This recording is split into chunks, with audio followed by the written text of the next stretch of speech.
You know, for a while, my best friend was my cat.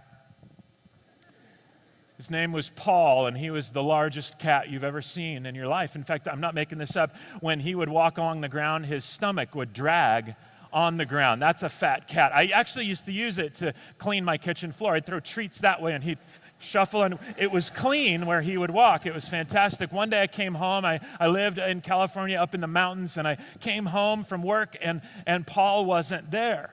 And I went out on my porch, and I yelled, "Paul? Paul," and nothing. I couldn't find him. It's dark out. I thought he's definitely going to come back for breakfast in the morning. So I wake up the next morning, still no Paul. Went to work, came back that next night, went out on my porch. "Paul? Paul?" Nothing. I went to sleep again and woke up, went to work the next day, came back. And now this is a couple of nights that he's been gone. I'm thinking, this isn't good because there's coyotes out there and he could feed like 40 of them. So I bet that they're wanting him. And if he's gone, he's really gone. And this is my best friend and I'm heartbroken. And so I have to go find Paul. So I yell out one last time, "Paul!"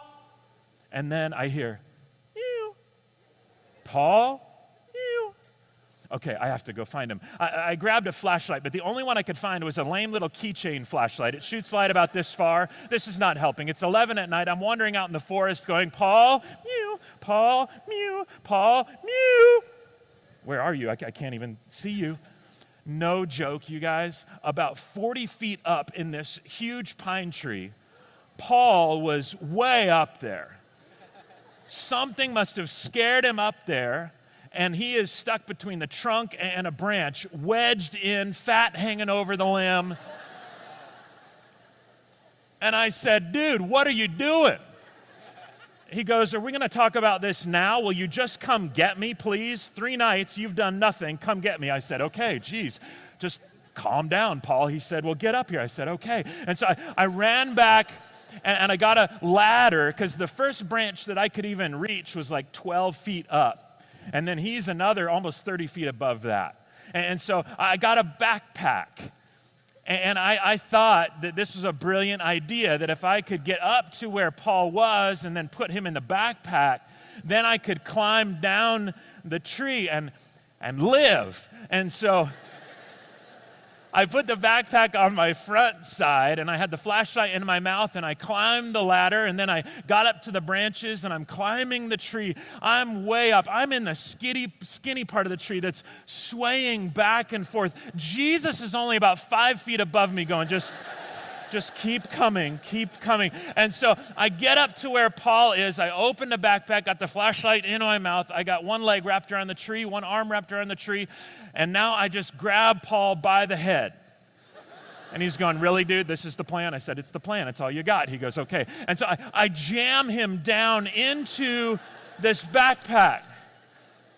And every time I think I have him all the way down in there, no joke, one leg just whoop, pops right back up.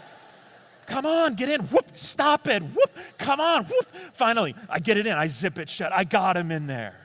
I crawl back down the tree, crushing Paul between my chest and the trunk of the tree. I get him down, and then I go into my house, and I open my backpack.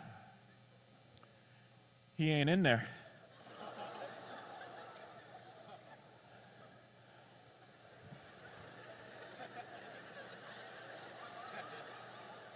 You know that little pouch on the front of your backpack where you put like pens and stuff?